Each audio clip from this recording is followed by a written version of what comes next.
Welcome back, everyone. We got another one for today here, and it seems like I've kind of developed a trend over the last couple years in this hobby and throughout my collecting, and that is that I only seem to want something after it isn't made anymore.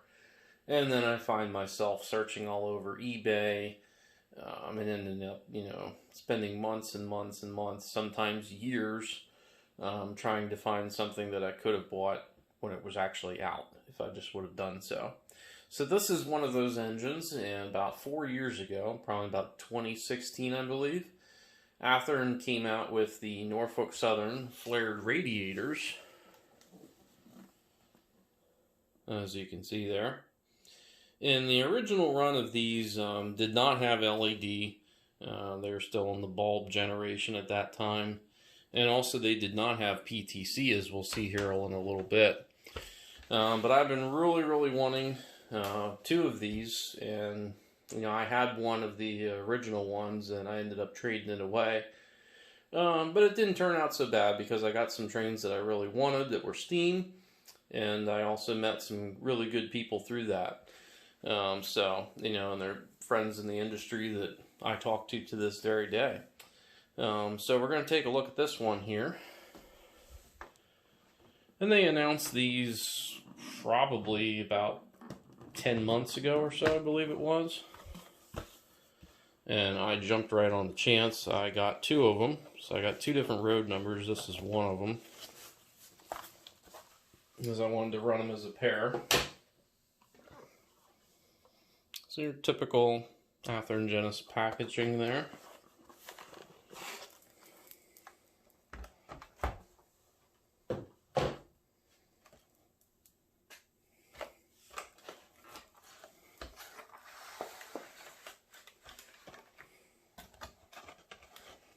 Yeah, that's a fuzzy.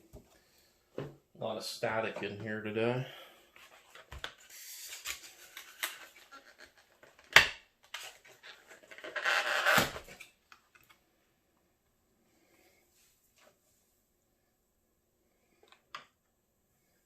I don't see any little pieces floating around in the box. That's a good sign. So let's take a look here. I'll lose these here.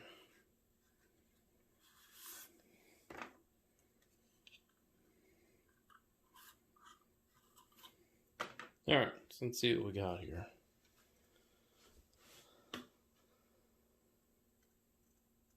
I didn't even really know that these existed until the first run of these came out.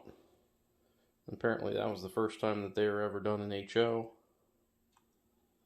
And what they mean by flared radiator is this section back here, which kind of has almost like a V shape to it.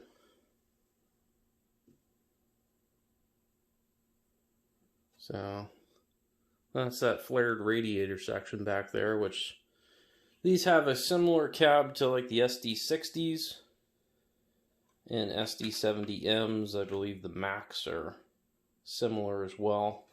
One of the other cool things on this one is that they have kind of like this almost like ski visor kind of thing here where it's all whited out. I believe there's a couple other NS locos that have that, but it's a nice touch, and I do like the cab on this a little more than what's on like the SD70 ACEs. Outside of an 80 Mac, I think this is probably my favorite EMD.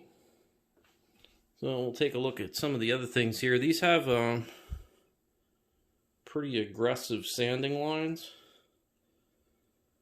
Definitely much more so than the Aces do. I mean, that's Scale Train's level of detail there. And super crisp paint. You can't really do much better there. And on this run, one of the benefits of waiting is that these now have PTC, which I think looks way better than the old roofs.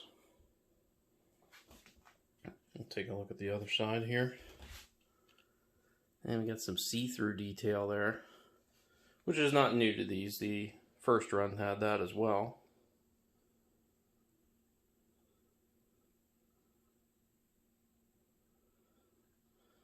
So I opted to get the DCC ready version I don't know if you can see on the box here, kind of upside down, but the other version of these is the Tsunami 2, which normally have a Tsunami logo here, and they still have the little LED logo on there. I got these without sound just because I wanted to put in ESU. So I'm not going to do a video on how to take these apart and do the actual DCC install because it's virtually the same as the SD60E, which I have another video of. So if you really want to know how to do that, just look up that video. It's in my list. So what I'm going to do right now is we're going to take this one, actually not this particular one, we're going to take its twin, which is the, was it 2604? Is the other road number that I got. So I'm going to take that one apart, put the ESU in it, put a speaker in it, and then we're actually going to run it and take a look at it. So we're going to put this one aside here for now. And for you, it's going to be about a minute. For me, it already happened. So we'll time loop here. Alright, so we're back here. And this one here now has been, I actually ran it a little bit, probably about an hour forward and an hour backward on the track just to kind of break things in a little bit before I worked on any kind of CV adjustments for the motor control. Also, it's got the DCC and sound in there. I just went with an ESU5, the 21 pin, and it's also got in there a TCS 28mm speaker. Typical setup that I run in most diesels. And I've already went ahead and downloaded the proper sound file from ESU for this, which I will tell you does require a little bit of work to get to work properly in here. And it's mainly with the lighting outputs. 1 and 2 they have as the front ditch lights. Those are listed as aux 1 and 2. But 3 and 4 are actually not used. Most of the time 3 and 4 are the rear ditch lights, which this does have. But in this one it's actually aux 5 and 6. So once you figure that out and program them accordingly, which is a lot easier if you have a lock programmer, it's very, very tedious if you don't have one to do that. Plus you also don't have the ability to change sound sets, so you kind of have to have a lock programmer to do much of this. Having heard the both of them, I don't believe there's a great deal of difference between this and a Tsunami 2 as far as the sound.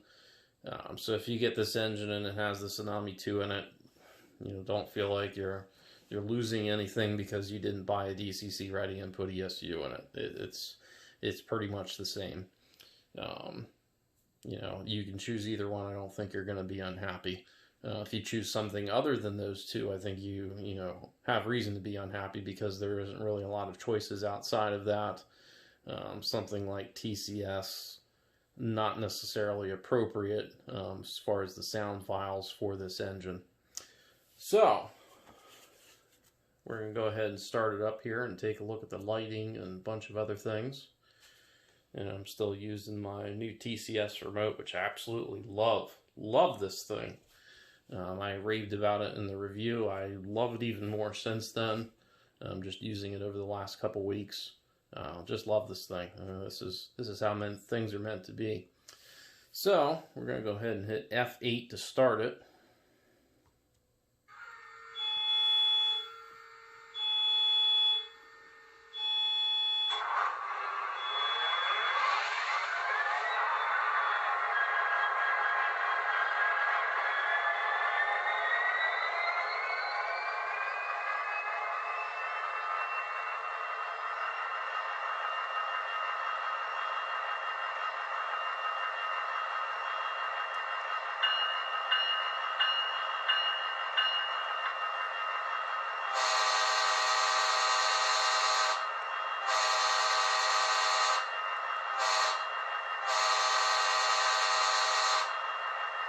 Does definitely have a very soundtracks kind of sound to it, even though it's not. This is ESU. So on F3, I believe it's coupler clank here. And F4 is our dynamic brake. F5 isn't really used for anything. These do not have lit number boards. That's one thing on these that I kind of wish that they would have copied over from the SD60Es, but I guess that really would have taken more work to do that. I'm sure putting LEDs in these was enough on its own. And of course 6 here is our ditch lights, which it does have them in the back as well, and they both flash.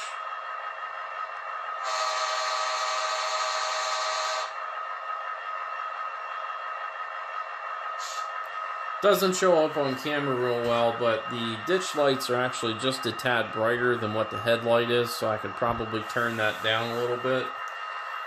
Plus, on these factory LEDs, it seems like the more that they're cranked up, kind of the more pure white that they are, whereas if they're at a lower, dimmer setting, they have more of that warm white, authentic color that they should have.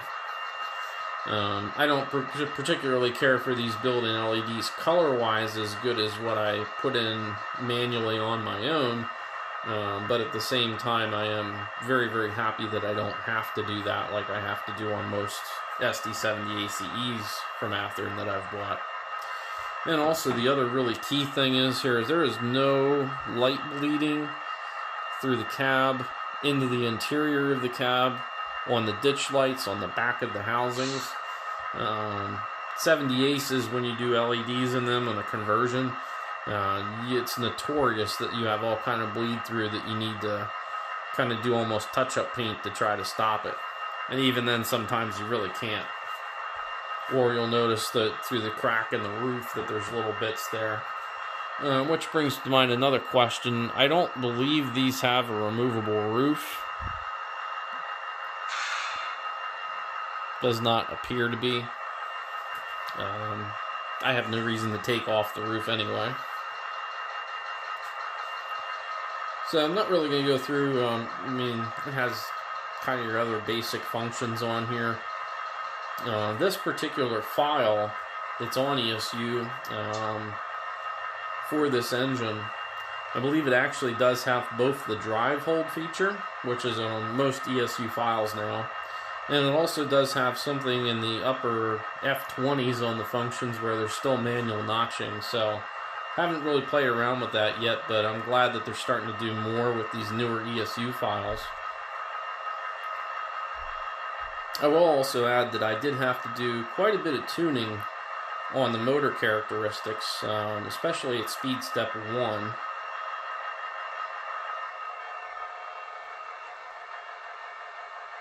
I actually had to move CV2 to a value of 4 to get it to run this smooth, which is around 1 scale mile an hour. When you had it on 1 or 2 on that, it simply wouldn't even move.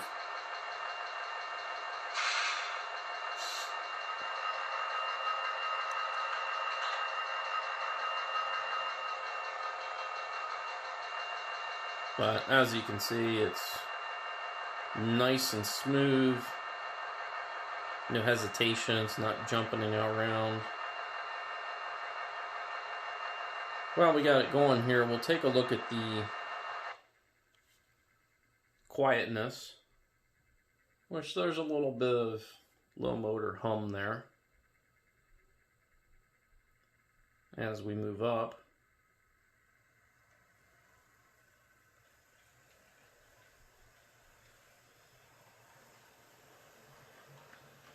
It is kind of a noisy drivetrain.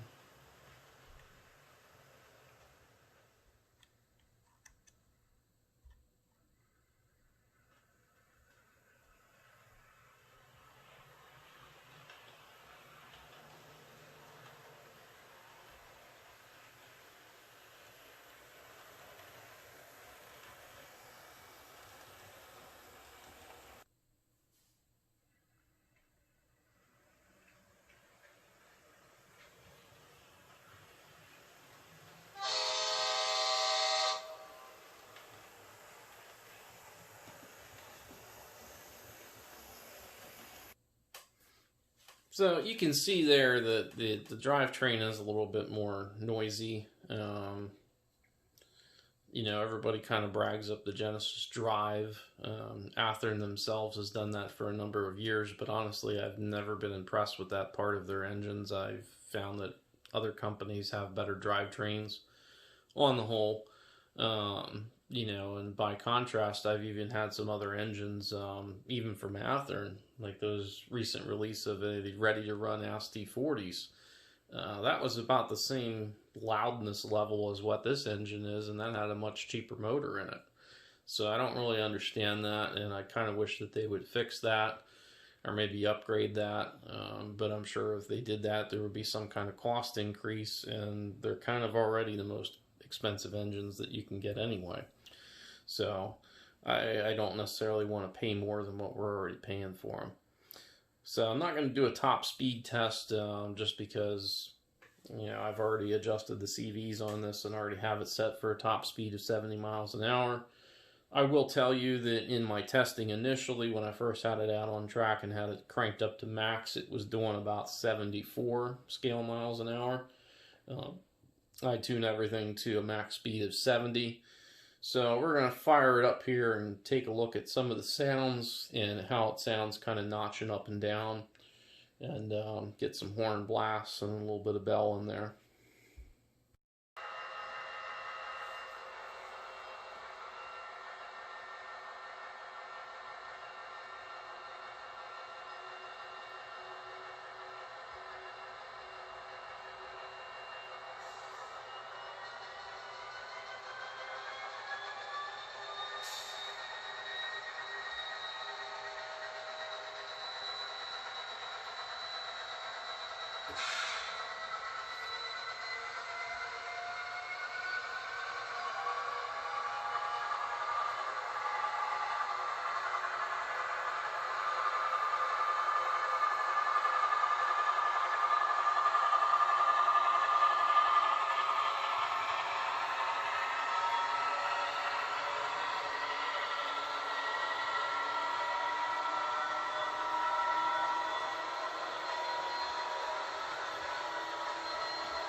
All right, so I was going to get into wrapping these up, and I noticed a difference. This one here, if you notice, does not have kind of those white goggles like this one has. So these do have some road-specific detail there, and I'm kind of glad that I did get one of each. So that's pretty cool. But anyways, just to wrap these up, a couple other characteristics on them, such as pulling power. These are internally almost identical to the SD60Es, and they're weighted about the same, which those engines really don't have any issues with pulling power. They're certainly better. They're certainly much worse. I would say these are kind of middle of the road as far as pulling power. One of them, you know, you're not going to be able to pull a 100-car train with it, but they don't really do that in real life either. So typically most of these you're going to see them running in pairs or 3 of them, sometimes even more than 3 engines. And if you have 2 or 3 of these hooked up, I don't think you'll have any problems pulling a prototypical length train. So that's kind of not as big of a deal as what we sometimes make of it. So they do have a couple different versions of these that they've done kind of over the years. There's been more runs of the Union Pacific, both with the red sail stripe and also with the more present day yellow sail stripe. And then of course Norfolk Southern, which this is only the 2nd run of these that they've done. They also did do some of the units that were unpainted where they just kind of slapped a number on primer. So that's because I guess apparently they ran them. They needed them so bad at the time that they were delivered, they didn't have time to paint them. So they did do some of those versions along with these as well. So, I mean, if you're really into maybe a specific period of time, that's nice to have as well. Me, I would not buy a primered engine. Just looks a lot better in the horsehead scheme. Let's put it that way. So, I mean, Athearn is the only one that's ever produced this variant of the locomotive, at least in the HO scale things. They may have been done in brass. I don't know if anybody's ever done them in Norfolk Southern in brass, but, you know, even if they were, they're probably about $1,000 or $2,000 in brass, and, you know, that's not for me. So speaking of pricing, typically you'll find the sound versions probably a street price of around $270, $280, right in there. Non-sound versions, there's actually a lot of sites that don't seem to have just the DCC ready ones. So I got these for, I guess it was probably around $190 after tax and shipping. So I mean that would probably lead me to believe the price is somewhere between $175, $185. Typically, which is pretty high for a DCC ready model. You know, these guys have always been kind of even slightly above Scale Train's pricing, but to be honest, I mean, even if some other company was to probably do these, I doubt they could really do them better. I mean, they pretty much nail all the detail on these. You know, it's just a great engine from top to bottom. For Norfolk Southern collectors such as myself, these are kind of a must-have. Very, very cool engines, you know, and aside from probably the SD80 Max, probably my favorite EMD engine. And even definitely within Norfolk Southern, these are pretty cool. They don't have a lot of them. I think there's probably around 90 or so that they do have. I've only ever saw one in person, so it's probably even almost as hard to catch as a heritage unit, maybe even more so. So I'm not really familiar with where they run. I do know they run kind of all over the system along with almost most other engines right now. So just to wrap it up here, fantastic engine. I love them. Really glad that they have LED in them now and I don't have to go through the miserable pain of putting those in myself. That's probably my least favorite thing to do in the hobby, is to have to put LEDs in an Athearn. It's just the bane of my existence. I hate it. So that's about it for this one, and pretty cool engine, so I highly recommend them. Pretty solid job from Athearn here. No complaints. They arrived out of the box just fine. Pretty much checks all the boxes here. My only real complaint with them is the price. You know, I would love it if they were $50 to $60 cheaper. I feel like that would be kind of more in line with what was reasonable a couple years ago, but then again, the world has changed over the last couple years. Anything made in China is more expensive now. Given what's going on, it's probably impressive that we even have anything getting made there and actually getting here in time anyway. So that's about it for this one. I hope you enjoyed it, and then we'll probably have some things coming up here soon.